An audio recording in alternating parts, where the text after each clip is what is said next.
Проливной дождь и стоящая без дела техника. К такой картине необдинские механизаторы уже привыкли. Им бы в поле отаву убирать, но заехать на луга трактора не могут. В сырой земле колеса просто вязнут. А ведь осталось убрать-то всего ничего, говорят аграрии.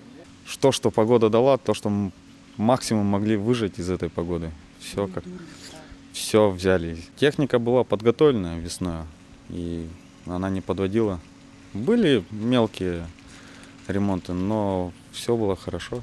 Впрочем, несмотря на сложности, план по сенажу и силосу в хозяйстве выполнили. А вот с грубыми кормами сложнее. Сено заготовили чуть больше половины нормы, всего 600 тонн.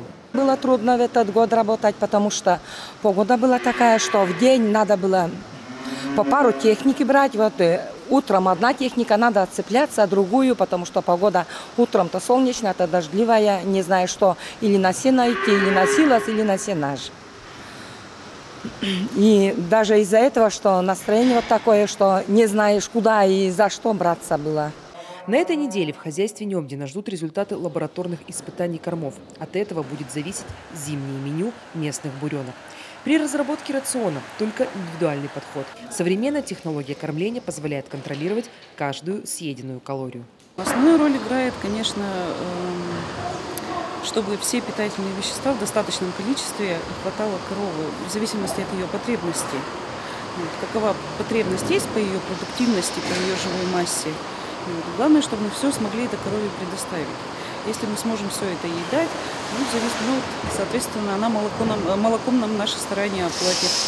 Сельхозпредприятие села Пезмах, пожалуй, самая лучшая ситуация по району. План выполнили по всем кормам, а где-то даже перевыполнили. Сенажа заготовили больше обычного. Здесь уверены, и себе пригодится, и коллегам смогут помочь в случае необходимости. Правда, времени на эту кормозаготовительную кампанию у местных аграриев тоже ушло немало. Без потерь, правда, но с дождями также долго пришлось работать. Обычно корма заготовляем быстро, а в этом году протянули до сентября месяца. Обычно в августе, в середине августа у нас все уже. Кормозаготовительная кампания финишировала только в Прилузском, Кайгородском, Сысольском, Ижемском районах. А вот в Сыктывдине, Сыктывкаре и Ухте страда еще продолжается. Виктория Палкина, Олег Жуковский, телеканал Юрган, Краткеросский район.